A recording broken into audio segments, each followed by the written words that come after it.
Bon vespre. Gavà va commemorar el Dia per l'Eliminació de la Violència contra les Dones amb un acte unitari a la Rambla de la ciutat. Un acte que va estar ple de gestos simbòlics de suport a les dones maltractades, però també buscant solucions a una realitat que continua ben present a la nostra societat. Durant l'acte es va llegir el manifest unitari elaborat des del Consell Municipal de la Dona, que renova públicament el compromís de la ciutat de Gavà contra la violència. Tota la ciutadania de Gavà manifesta la seva condena a totes les manifestacions de violència vers les dones i la defensa dels drets de totes les dones a viure una vida lliure de violència, independentment de la seva cultura, religió, classe social i dins la seva diversitat. Amb aquestes paraules llegides per representants del Consell Municipal de la Dona, Gavà va mostrar un any més el rebuig a la violència masclista que enguany ha tornat a provocar la mort de masses dones al nostre país. Les espelmes simbolitzaven aquestes vides arrabassades, però es calcula que són més de 2 milions les dones que pateixen maltractaments a Espanya. Una veritable xacra contra la que cal seguir lluitant.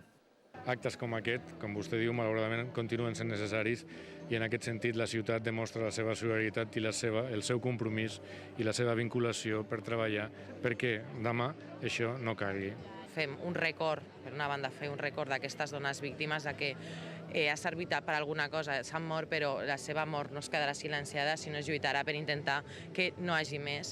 Avui, una altra vegada, hem hagut de sortir al carrer i reivindicar de nou aquests fets i aquestes morts que han hagut durant tot aquest any. Jo crec que el manifest que s'ha llegit també es va confeccionar dintre del treball del Consell de les Dones, amb el consens de totes, i una mica expressa la voluntat d'aquest poble, el poble de Gavà. L'educació segueix sent bàsica si es vol aconseguir acabar un dia amb una manera d'actuar que porta moltes generacions perpetuant-se. La idea del príncep blau amb què es continua educant moltes nenes pot jugar contra la seva independència quan arriben a l'edat adulta. Haig de recordar al meu voltant que sóc lliure d'escollir el camí que he elegit. Els homes també hi tenen molt a dir i han estat molts gavarens els que s'han implicat en la campanya d'aquest any, entre ells representants d'entitats, components del consistori i treballadors municipals. Tots han prestat la seva imatge contra la violència masclista i ahir també se'ls va poder veure. El d'ahir va ser un acte d'homenatge, de record i reflexió. L'art i les paraules van tornar a representar el sentiment de la ciutat de Gavà contra la violència.